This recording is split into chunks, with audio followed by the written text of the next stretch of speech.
Whatever you think in your mind of Washington, D.C., whether it's that den of corruption or that evil place where the world is manipulated from, you have to admit that it's a very interesting city. Unlike most capital cities, this place has one purpose only. There's a lot of unique stuff here, including a lot of things that are under the radar, you might say. Lots of interesting under the radar things, such as we got some tent camping going on over here, and that's happening very close to the Watergate complex, which you see in all its glory behind me here. That, of course, is where in the early 70s President Nixon's re-election people decided it would be a good idea to break into there, maybe put some bugs into the Democratic offices that were in that building, try to figure out what were the Democrats thinking, what were they planning in there. And completely unnecessary, of course, because Nixon was going to win that election very easily. So unnecessary, but they put the first bugs in, and those weren't working well at all. They weren't getting any good information. They technically were not working well.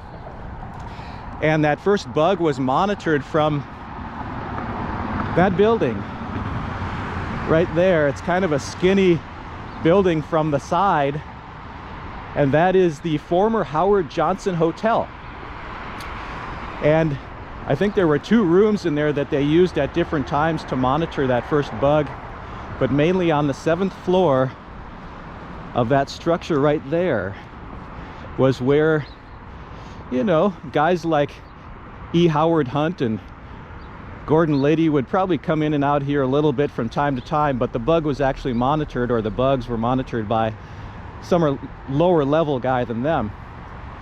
And you can see how close it is. It's right across the street from the Watergate where those initial bugs were placed. And the fact that they weren't working caused these guys, Hunt and Liddy, etc., to say, you know, looks like we're going to have to do a second break-in here at the Watergate to try to get these bugs working, put some new ones in, right? We got to get information on what's going on up there in that Democratic National Headquarters. And of course, it was the second break-in where they were caught red-handed, no denying what they were doing in there, and ultimately it crept closer and closer to the president. At least the cover-up part of it did, ultimately leading to the resignation of one President Richard Nixon. Try to get you a look at the old Howard Johnson today. It's now known as the Boathouse Apartments, and it's been recently remodeled, but this is the original building right here that you see where that first bug was monitored from, and right across the street where those bugs were planted. So let's go find what must be the most important parking facility in all of Washington, D.C. It's a place where little bits of information were exchanged in an effort to bring this whole thing closer and closer to the president.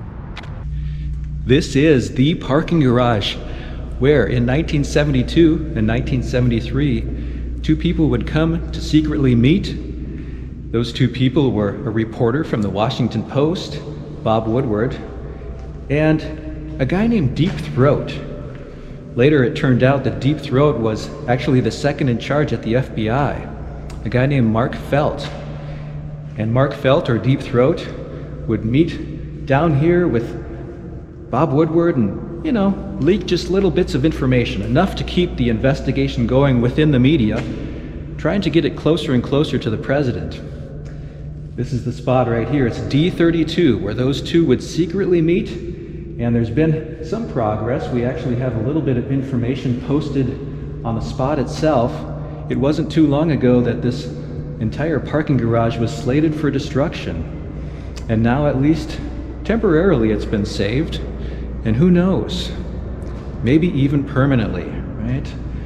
It'd be nice if you or your kids and your grandkids could come down here someday, pay to park in spot D32, maybe rush out the gray door. So this is what it looks like today in the parking garage.